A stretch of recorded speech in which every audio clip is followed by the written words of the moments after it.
Fala, meus amigos, tudo bem com vocês? Aqui é o Melk com mais um podcast a respeito do livro Espiritualidade Emocionalmente Saudável.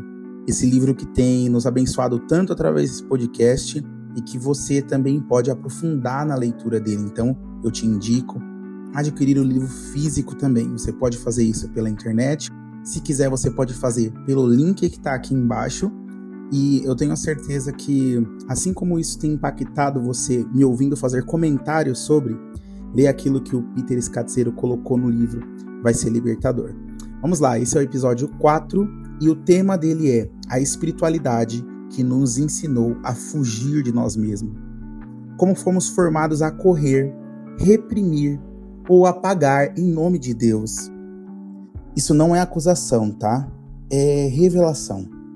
Talvez você não esteja quebrado, talvez você só esteja bem treinado no modo errado. Talvez você não esteja fugindo de Deus por rebeldia, mas porque aprendeu que parar é fraqueza. Talvez você não reprima emoções por incredulidade, mas porque te ensinaram que sentir é falta de fé. Talvez você não ignore a sua história por orgulho, mas porque te disseram que olhar para trás é retrocesso espiritual. Hoje eu não quero te confrontar, eu quero te despertar. Porque muitas das nossas dores não nasceram de escolhas conscientes, mas de uma espiritualidade que nos formou sem nos perceber. Uma verdade incômoda. Nós somos discipulados assim. Ninguém acorda um dia e decide, vou usar Deus para fugir de mim mesmo. Isso é aprendido, é absorvido, é normalizado.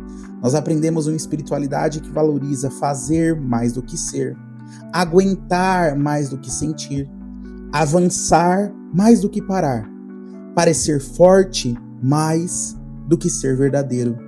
E isso não foi ensinado com palavras, foi ensinado com exemplos, com elogios, com recompensas. Aplaudimos quem nunca para, chamamos de fraco quem sente demais. Espiritualizamos quem nunca fala da própria dor. Isso é uma formação deformada dentro de nós. A teologia invisível que nos governou por muito tempo são 3 mentiras formativas que você vai precisar olhar para você e perceber se você não tem essas crenças aí, ok? Mentira 1. Deus se agrada mais do que eu faço do que de quem eu sou. Então são coisas como, Deus está me cobrando, Ele está me chamando para fazer, e se eu disser não, ou se eu parar um pouco, isso vai ser um problema. Então, se eu não entregar, eu vou morrer. Essa mentira gera um ativismo espiritual que nem sempre diz a verdade a respeito do que Deus quer de você. Deus ama, a gente acredita que Deus ama quem produz, Deus usa quem aguenta, Deus honra quem nunca diz não. Então, o que nós fazemos? Nós fazemos até cansar, até adoecer, até nos perdermos e de repente estamos só cumprindo tarefa, cumprindo demanda, sem entender o porquê que eu estou fazendo o que eu estou fazendo, sem nem saber se Deus mesmo me chamou para aquilo ou se eu apenas estou produzindo porque me disseram que eu tenho que fazer mais.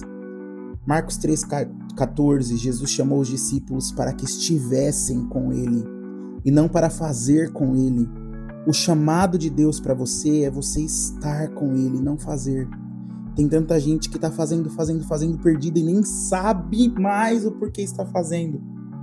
Talvez você não tenha mais tempo com Ele porque você está usando a obra dEle para fugir dEle, às vezes até sem querer. Você não tem conseguido encontrar com Deus porque você tem feito aquilo que você tem chamado de obra de Deus. Quando o fazer vem antes do estar com Deus, o ministério vira uma fuga. A segunda mentira que talvez você aprendeu é que sentir emoções difíceis é falta de fé. Essa mentira gera repressão emocional espiritualizada. Aprendemos que a fé verdadeira não sente medo, que maturidade não sente raiva, que espiritualidade elevada não chora. Então engolimos, oramos para parar de sentir, cantamos por cima da dor. A Bíblia não censura as emoções, ela ora as emoções. É só você ver o Salmo de Davi. No Salmo de Davi, nós vemos Davi sendo tão profundo em relação àquilo que ele sente. Sem fugir, mas rasgando o coração e falando o que ele sente sem medo de ser censurado por Deus. E logo depois ele recobra o ânimo e foca naquilo que ele sabe como verdade. Mas ele não deixa de expressar aquilo que de fato ele sente. Jesus, em João 11, ele chora. Ele chora a morte do seu amigo, mesmo sabendo que o ressuscitaria.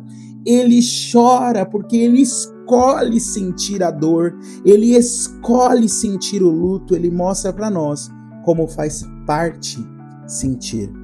Sentir não é o oposto da fé, sentir é o lugar onde a fé precisa entrar. A terceira mentira, que talvez você tenha aprendido, e até mesmo de forma teológica, é que se converter apaga a sua história. E essa mentira gera repetição inconsciente de padrões, porque a gente acaba repetindo os padrões antigos, só que agora de uma nova maneira. Aprendemos que olhar para o passado é incredulidade. Falar de infância é psicologizar a fé. Lembrar é falta de vitória. Mas a Bíblia nunca diz que a história desaparece, ela diz que a história pode ser redimida. Em Êxodo 20, do 5 ao 6, padrões atravessaram gerações. A gente vê claramente o quanto o povo de Israel repetiu padrões e padrões atrás de padrões. Até mesmo nós vemos isso na história de Abraão, Isaac e Jacó. Vemos um padrão ali de mentira, de engano, de jeitinho. Se você olhar para essa história, claramente se vê um padrão.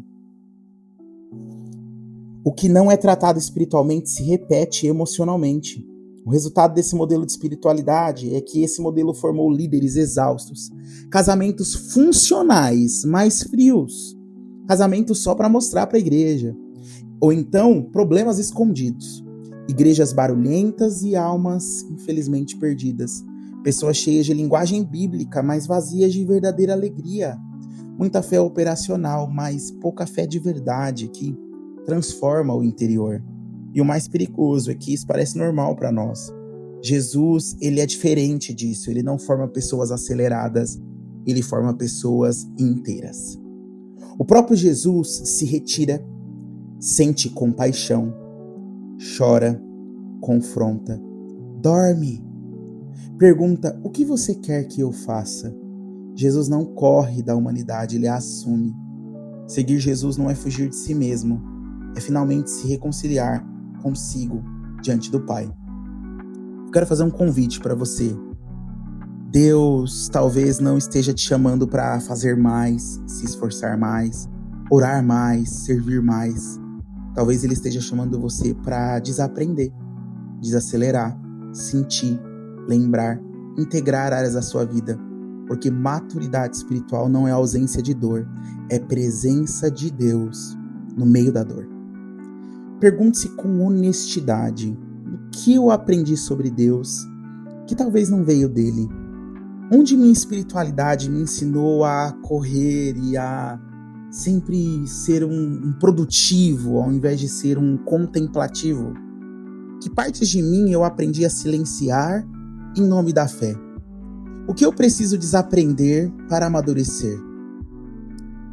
Quero que a gente ore agora juntos. Vamos lá. Pai, eu reconheço que nem tudo que eu aprendi sobre Ti veio do Teu coração, e eu sou humilde bastante para pedir para que o Senhor me ensine de novo. Eu abro mão de coisas que eu aprendi por tantos anos e talvez me serviram por um tempo, mas que eu compreendo que agora o que eu preciso mesmo é que o Senhor me diga o que fazer, para onde ir e como fazer. Desfaz em mim os modelos que me afastam da verdade e liberta-me de uma espiritualidade que me ensinou a fugir. Ensina-me a estar antes de fazer, a sentir antes de espiritualizar, a lembrar antes de repetir, a encarar a história da minha família, a história da minha casa, e a entender que se eu não resolver isso agora, eu vou sofrer os padrões depois. Forme em mim uma fé encarnada, madura e viva, em nome de Jesus. Amém. Queridos, eu convido a você a olhar para você e a perceber quais padrões você tem repetido. Talvez você deixou um vício, mas converteu a gula. Talvez você deixou alguns pecados, mas continua preso em dependência emocional de pessoas, de líderes e até de liderados. O Senhor está nos convidando nesses dias a um mergulho profundo na vontade dEle, naquilo que Ele preparou para nós e nas coisas que Ele tem para nós. Sabe, não dá para continuar do mesmo jeito. Deus está te convidando para que você tenha uma vida plena com Ele. Ele vai nos libertar de tantas coisas que nós nos mantivemos cativos. E ele vai nos ajudar a entender o quanto muitas vezes o sistema tem nos prendido a uma produtividade que não é a vontade de Deus para a sua igreja. Ele quer intimidade, ele quer verdade, mais do que a sua performance. Que o Senhor te liberte da necessidade de performar e te coloque na verdade e no espírito, naquilo que realmente você deve viver.